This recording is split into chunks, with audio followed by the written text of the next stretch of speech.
beautiful, happy child who grew up to achieve her dream of becoming a London nurse.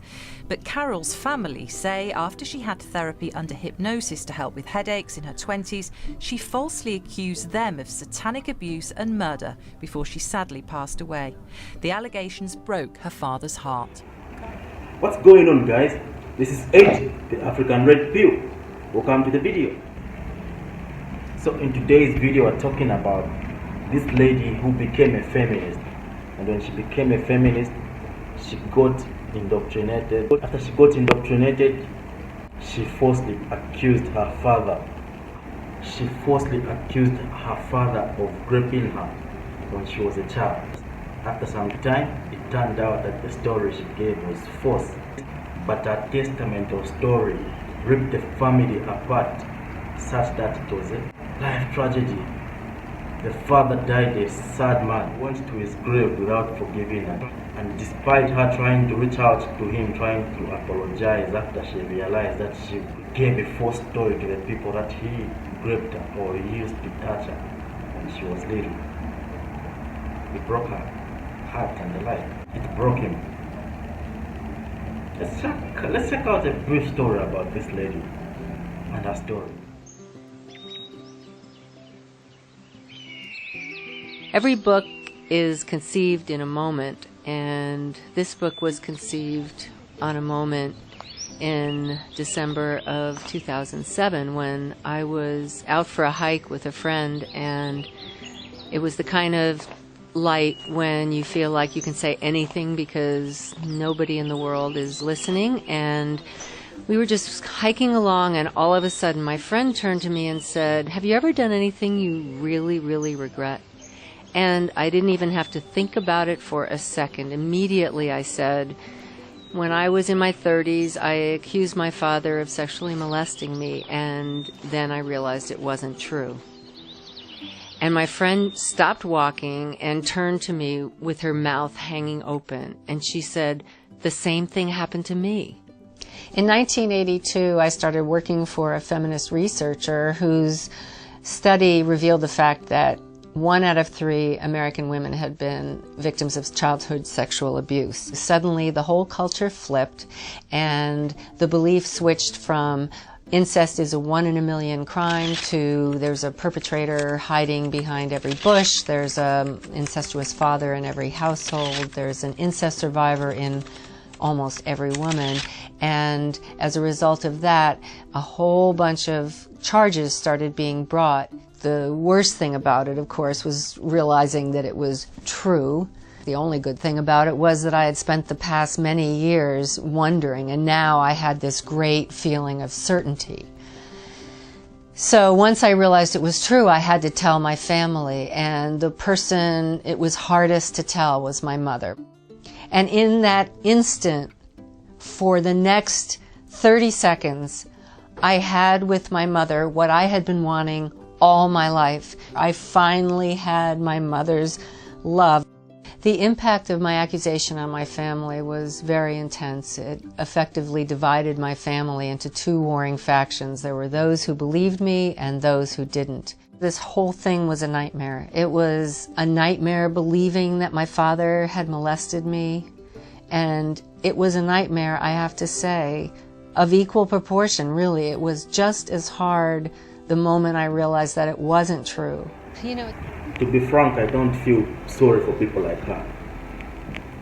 She got all hyped up by this feminism movement such that she believed a stranger and strangers, which led to her ruining her family. So the name of the lady has been mentioned. It turns out that there's been a lot of cases similar to what this lady's story we're talking about. There are a lot of people who were also in the same boat or shoes as the same lady who were like, there was a time one psychotherapist who were feminists and had bad intentions started implanting false memories in some women, such that they started accusing their family members or strangers to have raped them, which was very bad and sad. You can look it up. It's a tragic story. Like us men, we go through a lot of shit. Yeah, even women do go through a lot of shit. And I feel sorry for the actual real victims, like women who go through these sexual assaults. Some of them are not believed. And then there are these false victims whose stories are false, such that their stories end up being believed when there's a real victim out there whose story was never believed because she didn't have evidence. And usually victims like this, they can't even speak up. Like, just check out the case that's currently going on, the case for Amber Heard. Johnny Depp is suing Amber Heard. Realistically speaking, I've watched all the evidence. I've watched the trial, like from the way it go up to now. I've watched that trial. I'm not excusing Johnny Depp. Yeah, he had a rough childhood. He's a mess himself. But he's the victim here. Just like like Amber Heard. Amber Heard is not a victim. Come on. When I've been following this case, looking at some people who've been talking about how they went through sexual assault, and then when they look at what's happening with this court case for Johnny Depp and Amber Heard, they're actually pretty disgusted. Because realistically speaking, usually victims can't even be, if you follow the case, the way Amber Heard has been acting just in court there, you'd be surprised, like, is this a victim? The way Johnny Depp has been acting in court, you'd be like, oh, okay, now that looks like a victim. But who am I to judge? I'm not the judge here, I'm not the juror, I'm not the jury, whatever. It's this weird balance in telling this story between wanting to, number one, get myself off the hook, of course, can't be avoided, and it's impossible, and also wanting to explain how this happened, how it happened to me, how it happened to tens of thousands of other women. And as I talk to you this way, I feel like I'm trying to say at once, I did something terrible. I need to take responsibility for that. I feel like the world is divided into two groups of people, those who say I screwed up and I'm sorry, and those who won't. And I want to be in the former group. So I went to see my father to beg him to hear my apology. And what happened when I got there was something I never would have predicted.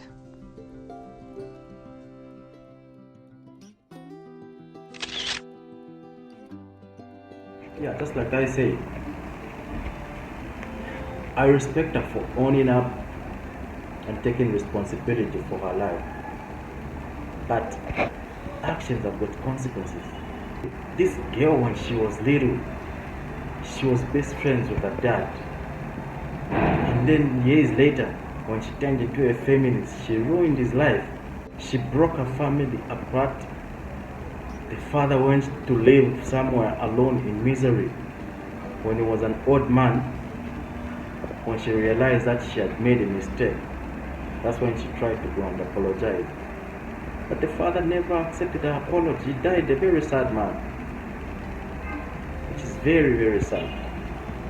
Check out this article to see the full story, because she made this story into a book of which she wants to profit from.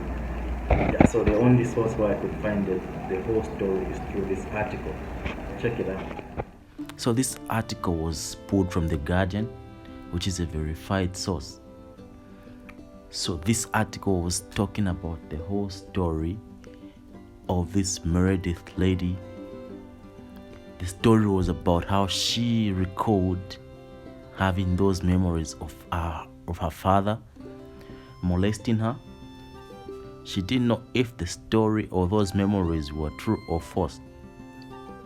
But for her, she was like, she couldn't have had those memories in the first place if they were false. So she believed those memories, even though they were false memories. So she cut off the relationship between her and her father. And then she also cut off the relationship between her father and her kids. So in short, she cut off the relationship between the grandfather and the kids because she considered him to be a predator. That's how tragic and sad this story was. Yeah, so this is a lady who was married. She was a journalist. She was married and she had kids. But when she started attending these meetings for feminists, she became indoctrinated by one of the feminist friends who had a similar story to what she had. So because of what happened, she stopped trusting men. She even divorced her husband and started seeing a fellow woman in a lesbian relationship with that feminist she met at those feminist meetings. This same feminist who was toxic is the one who indoctrinated her and introduced her to this same bullshit she went through. Yeah, so ladies, yeah, so you can read this article from The Guardian. Just search for Meredith, whatever, I've forgotten the last name, and check out just check out the title from this same video. You'll find this article.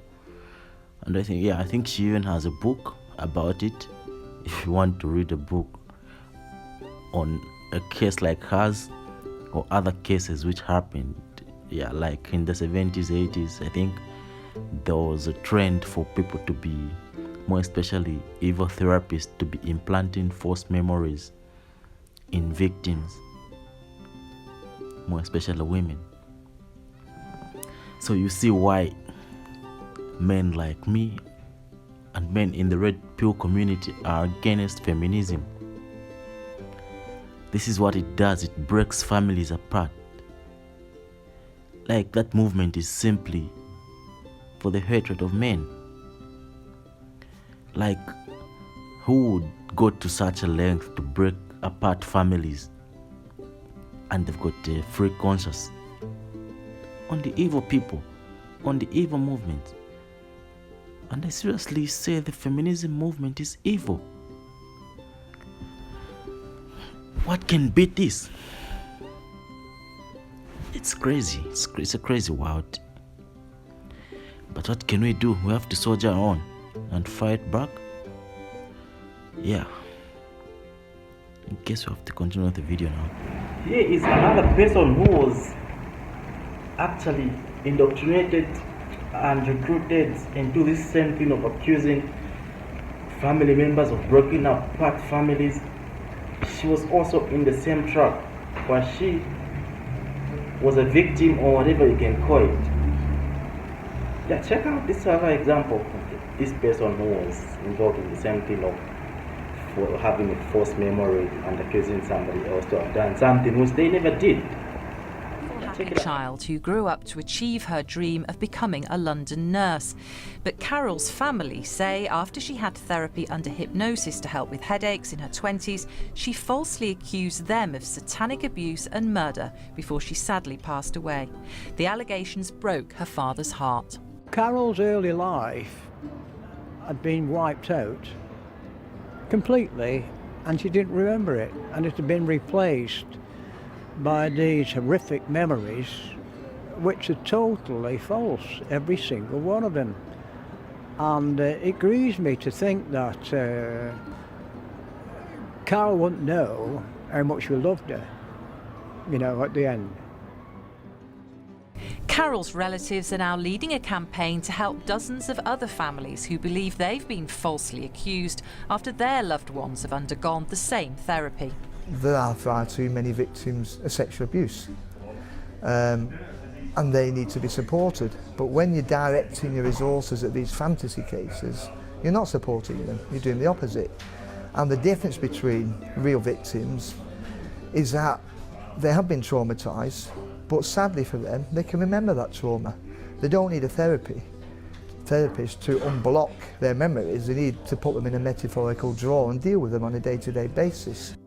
Dr. Julia Shaw is a memory expert at University College London. She's looked into many cases of false memory and says although the UK Council of Psychotherapists has already discredited this technique, more needs to be done. There is need for more regulation. There's need for people to know and understand the risks associated with going into people's pasts and asking leading questions and trying to tease out memories of assumed events. So I think there's a definite need for more regulation in this field. Dozens of families have already contacted the Felsteads from in and around London saying their loved one has fallen victim to the same sessions where so-called memories are recovered by hypnosis. In Carol's name, they say they won't rest until there is proper regulation, a chance to stop another family being painfully torn apart over flashbacks that never really happened. Women are usually easy targets when it comes to manipulation because generally speaking, they are more gullible than most men, even though that trajectory is changing because a lot of men these days are like women, they're feminine, they're weak. So even men are becoming gullible these days.